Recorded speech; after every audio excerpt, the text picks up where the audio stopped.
D'autres disent qu'on est leader, mais moi j'aimerais dire qu'on n'est pas en fait leader, on le devient. Si cette leader que j'étais à 15 ans et cette leader que je suis devenue aujourd'hui, on voit qu'il y a tout un processus en fait. Bonjour à toutes et à tous et bienvenue sur notre plateau de podcast d'excellence. Aujourd'hui, nous avons l'honneur et le plaisir d'accueillir sur notre plateau de podcast ici une jeune dame guinéenne. Merci, Madame Paula, d'avoir accepté notre invitation à l'Albert. Dans ce cadre, nous allons vous céder la parole de représenter les nations PF et aussi de continuer maintenant sur notre thème.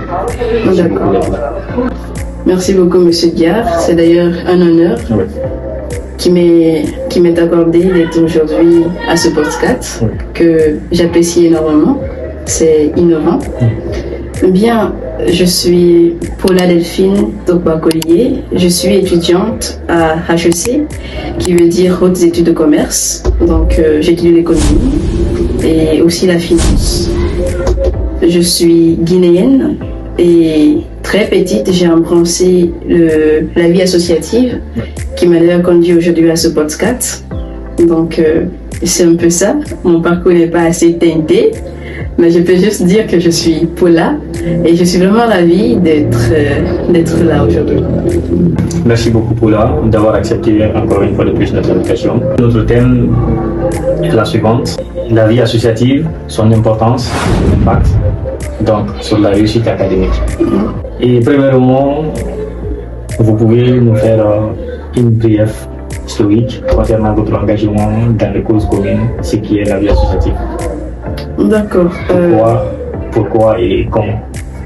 Concernant ma vie associative, ça a commencé quand j'avais 15 ans et c'est venu dans l'optique où je voulais changer quelque chose dans ma communauté. Je voulais apporter mon grain de sel dans mon pays. Comme on dit bien, une seule personne ne peut pas changer une nation. Ce n'est pas que l'État qui change une nation. Je peux changer une nation, tu peux aussi changer une nation, et ainsi que d'autres personnes qui nous regardent. Et c'est vu cet engagement que j'ai embrassé réellement la vie associative. Je venais à peine de finir la 6e, j'ai fait le collège, et puis à la fin du collège, j'ai vu que le système éducatif, franchement, ça méritait qu'on change. Il fallait qu'on la change d'une façon ou d'une autre. C'est alors que j'ai commencé la vie associative dans l'optique de changer ou bien d'améliorer le système éducatif guinéen qui est parfois aléatoire ou parfois qui n'est pas comme on veut qu'elle soit en fait. Donc c'est pourquoi j'ai vraiment aimé la vie associative et aussi question d'aider ces jeunes élèves, ces enfants démunis qui veulent partir à l'école mais qui n'ont pas réellement cette aptitude de se présenter dans une salle de classe ou même d'avoir des sacs, d'avoir des crayons, d'avoir des bics, et c'est vraiment déplorable. Donc c'est dans cette optique que j'ai aimé la vie associative. J'aime beaucoup la vie associative, mais elle aussi, elle s'est déjà engagée depuis à ses 15 ans. J'aime beaucoup votre passage que vous avez mentionné, d'aider les enfants qui veulent être dans la salle de classe, apprendre, mais n'ont pas les moyens nécessaires, les sacs, les crayons, les cahiers. Et comment vous avez fait pour les aider? Quels étaient votre ressources de financement? Ou bien vous avez des partenaires qui vous aidaient, les accompagnent, les enfants? C'est bien une excellente question, étant donné qu'on a commencé, je suis avec une équipe, on est tous des élèves, on est la présence des étudiants. Donc, on a quelques partenaires qui nous financent. Donc, on a eu à partir dans des zones un peu reculées. Par exemple, la dernière activité qu'on a fait, c'était à Dubreka. On a recensé plusieurs enfants, on les a donné des fournitures scolaires et on a dénommé cette activité Wantanara pour la rentrée. Donc Wantanara, c'est un mot soussou qui veut dire on est ensemble pour la rentrée. Donc c'est comme ça a commencé. Donc chaque fois, on essaye de venir en aide à ces élèves, à ces petits enfants, et le seul fait de voir leur sourire, c'est déjà suffisant en fait. Je me dis souvent que le sourire d'un enfant, c'est vraiment important. Le seul fait de voir cet enfant qui partait souvent à l'école avec un sac déchiré, et là avoir un sac tout neuf, c'est vraiment la pire des choses. C'est vraiment quelque chose de vraiment, ça rend heureux en fait. Nous et mon équipe, franchement, moi personnellement, ça me rend vraiment heureuse de voir ces enfants qui n'ont pas cette capacité, ou les parents qui n'ont pas cette capacité, juste les voir sourire, c'est vraiment important. Nous, aujourd'hui, étudiants merci pour ce que vous avez fait en Guinée. La question suivante qui concerne notre podcast, et quelles sont les compétences réelles que vous avez acquises lors de votre événement associatif en Guinée ou ici? D'accord. Moi, je peux dire que ce que je deviens aujourd'hui, c'est grâce à la vie associative.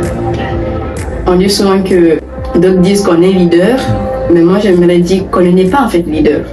On le devient. Si cette leader que j'étais à 15 ans et cette leader que je suis devenue aujourd'hui, on voit qu'il y a tout un processus en fait. Il y a des attitudes et des comportements que je faisais à l'époque 2 ans en arrière, c'est pas les mêmes choses que je fais maintenant. La façon dont je dirige une équipe. Donc d'abord, côté leadership, j'ai appris réellement à gérer une équipe. Et ce qui fait que dès maintenant à présent, je n'ai plus de mal à diriger une équipe.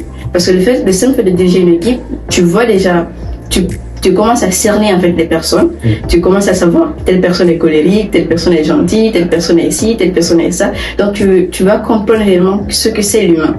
Donc j'ai aussi appris la communication, être devant les personnes, aller débattre, aller chercher des partenariats. Donc c'est quelque chose vraiment que ça s'apprend. Et je me rappelle quand j'avais commencé la vie associative, c'était pas facile au début. Parce qu'il y a des fois où je suis quelqu'un, j'aime souvent être dans mon coin. Et la vie associative m'a permis de m'élargir. Et avant, je me rappelle bien, j'étais quelqu'un, si j'étais ce leader en fait, je te dis de faire ça, tu fais pas, je vais le faire. Parce que j'aime faire les choses bien. Donc, dès lors que tu fais pas, je vais le faire. Et ça, ce n'est pas bien. Ça ne pousse pas l'équipe à travailler. Donc, au fil des années, j'ai appris à connaître davantage toutes ces choses. Et aujourd'hui, je peux dire que je rends gloire à Dieu, bien sûr, de ce que je deviens. Et ce n'est juste qu'une partie de l'iceberg, ce n'est pas la totalité. Mais je suis sûre qu'avec le temps, je vais encore davantage apprendre. Et de la Guinée, j'ai déjà été présidente du BDE de mon école, du lycée et du collège. Et j'ai aussi appris, j'ai eu à gérer mes grands frères, mes grandes sœurs. Et déjà, quand on voit ma taille, mais j'ai souvent cette impression que ma voix, elle porte en fait. Donc, j'ai envie de dire que être leader, ce n'est pas la taille qui compte.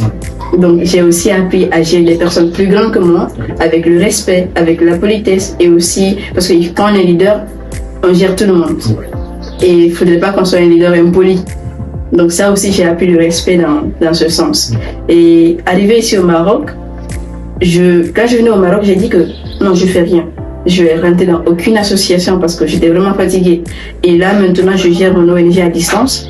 Et bizarrement, j'ai été nommée déléguée de Marseille. Et ça déjà que j'ai apprécié énormément. Et ensuite, on m'a nommée présidente du club de tutorat. Et là où c'était vraiment compliqué, là je viens au Maroc, ce ne sont plus des Guinéens. Là je rencontre des Gabonais, des Ivoiriens, des Marocains eux-mêmes. Et ça fait que la diversité culturelle, elle est là. Et le simple, déjà que je gère des équipes, là je sais aussi quelles sont les catégories de personnes que j'ai affaire à moi. Et ça a été vraiment facile. Ça a été vraiment facile? J'aime le mot. Oui. Parce que les gens pensent que tout est difficile. Non. C'est ça aussi que les gens pensent. Lancer un projet, c'est difficile. Est-ce que je peux avoir des partenaires? Oui. Se lancer dans une nouvelle vie, c'est difficile parce que je ne suis plus même avec mes anciens potes. Oui. Avoir d'autres horizons différentes, c'est difficile. Parce que là où je suis, je me sens à l'aise. Oui, tout à fait. Pour vous, c'est facile. Ça a été facile. Ça a été facile. Parce que j'avais déjà des aptitudes que j'ai développées en Guinée. Là, vous avez souligné un point qui est beaucoup au fait récurrent dans les associations. Gérer les gens qui sont plus âgés que toi, les gens qui ont beaucoup plus d'avantages dans un domaine spécifique. Et qu'est-ce que vous arrivez à gérer ces genre de personnes? Bon, comme je viens de le dire, c'est le respect.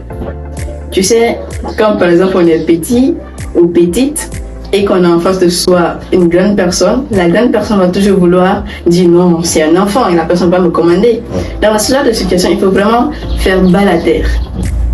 Essayer je vais pas dire se rabaisser, mais essayer en fait de prouver à la grande personne que oui, je respecte ton droit d'aînesse, mais n'empêche, je suis ton chef. Et aussi, souvent, ce que je fais, il y a des personnes, il y a des grandes personnes, ils veulent qu'on les concerte. Donc, je viens un peu les deux, je dis, il y a ça, il y a ça, il y a ça. Le seul fait de savoir que oui, ils se sont considérés, il va dire, non, la petite, elle est une bonne leader.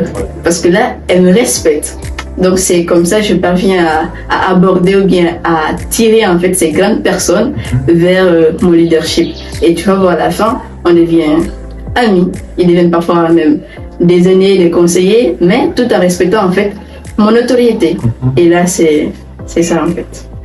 C'est dingue ce qu'elle raconte. Plein de sagesse, avec beaucoup de maturité.